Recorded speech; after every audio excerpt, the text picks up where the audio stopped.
With ABC News political director Rick Klein, who's in Washington, D.C. Rick, a lot of people wondering with the impeachment inquiry, it was pretty hot about a week ago. Give us the Reader's Digest version. Where are we today? It probably got even hotter. The president just today saying that maybe China should be investigating the Bidens. He makes explicit his call for Ukraine to investigate Joe Biden and his son Hunter. So everything that was in question a few days ago seems to have solidified around the president saying this out loud. And more details coming out about the whistleblower, about different parts of the investigation. We'll learn tomorrow whether there's cooperation with the State Department. Things have moved at a very, very fast clip. What about people in the periphery? I mean, initially we're talking about the president, we're talking about Rudy Giuliani, and now Pompeo. How wide does this go? All the president's men become critical, and I mean all of them. It means cabinet secretaries, it means Rudy Giuliani, it means people that are involved in the periphery of even the campaign, the White House staff. A lot of them are going to be in charge of responding to this, and they may also be fact witnesses. That includes Rudy Giuliani, that includes the Attorney General, that includes the Secretary of State. All of them are so wrapped up in this. It could even include Vice President Mike Pence, and with new details coming out about his relationship with Ukraine and the way that he was used by the White House.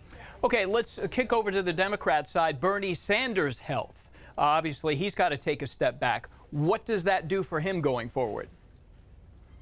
Well, the first question is when he returns to the campaign trail, and his team is telling us he will be back in time for the next Democratic debate, which is in about 12 days in Ohio. But beyond that, it's going to raise questions of age and health. He is 78 years old. Joe Biden is 77 years old. That's a few years older, of course, than the current president. Elizabeth Warren, the other Democratic frontrunner, is 70. So all of the issues around health are going to be front and center now for the foreseeable future. I think even beyond Senator Sanders, everyone is wishing him well and hoping he'll return to the campaign trail. But there's no question that now the four leading contenders in 2020 are all north of 70. October 15th is the next big Democratic debate. It is in Ohio. There will be 12 people on stage, including Tom Steyer. For people who haven't made up their minds, there's a dozen people up there all fighting for the last word. How is that going to go?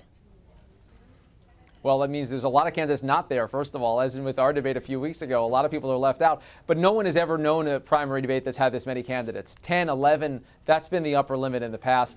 I don't know how anyone gets a word in, period. Tom Steyer, Tulsi Gabbard will be among those getting a first look. It's kind of late for an introduction like that. Even though we're still a few months away from voting, a lot of voters are making up their mind, and a lot would say 12 is just too many. Everybody's looking for a boost, something to hang on to, and then obviously Kamala Harris is on the cover of Time magazine. What can something like that do for her at this point? Well, I think they'll like the picture more than the story. The story kind of describes the way she's been plotting through this campaign. Kamala's had some moments before. I think she'll continue to get some looks. Her fundraising was good enough to keep her moving along. Right now, you have to consider her probably a top 5 or top 6 candidate. Given the fact that we're talking about 12 or even 20, that's not a bad place to be in, but it's not great either. How important is Ohio going forward? If you have 12 on the stage, after Ohio, if a couple don't do well or in the subsequent days don't fundraise well, how soon could we start to see some of the bigger names dropping out? Oh, I think very quickly. Look, it gets harder from there to qualify for debates in November and beyond. And if you missed September and October, I don't know how you're going to your donors and saying, yes, keep funding my campaign, keep me traveling around the country to fight for this message when the message flat out is not breaking through. So it's getting late early out there.